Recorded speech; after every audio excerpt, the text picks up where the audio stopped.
The archival evidence that I came up with in the 1990s, which was covered in the Myth of Jacobite Clans, plus the extensive battlefield archaeology done in the early 21st century, have never been put together. It portrays a battle largely won by British swords against Jacobite muskets, rather than by British muskets against Jacobite swords. And that account is revelatory in the sense that it provides an image of the battle where the Jacobites are heavily armed with muskets,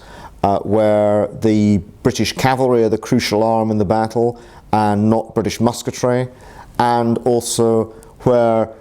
the fact that the battle site, traditionally badly chosen by Sullivan or by Prince Charles, was in fact the best site that was available, and in fact the site on which the battle was eventually fought, slightly 1 kilometre away from the choice site, actually was not anybody's choice but happened by accident.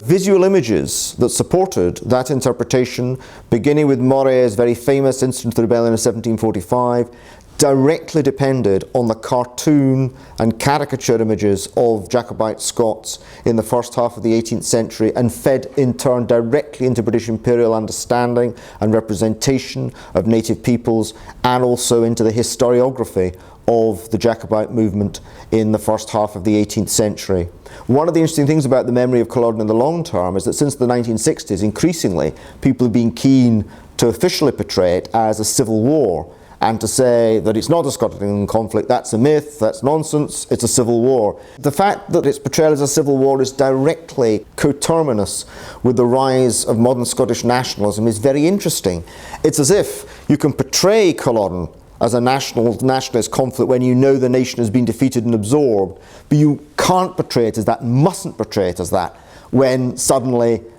that isn't the case anymore. You can make a case for Jacobite victory in the Rising of 1745,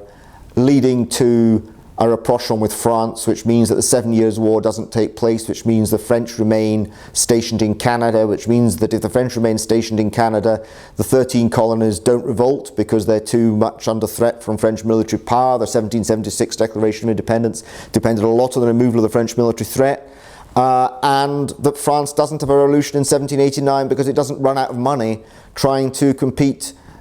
in the military stakes with the British Empire. So all of these things might not have happened if the Jacobites won in 1745. It's a big if, but it's a big prize. My book Culloden's intended not to give answers to contemporary Scotland, but to make people ask questions and to feel slightly uncomfortable about the reasons why Culloden has been so systematically misremembered as a battle over the last 250 and more years.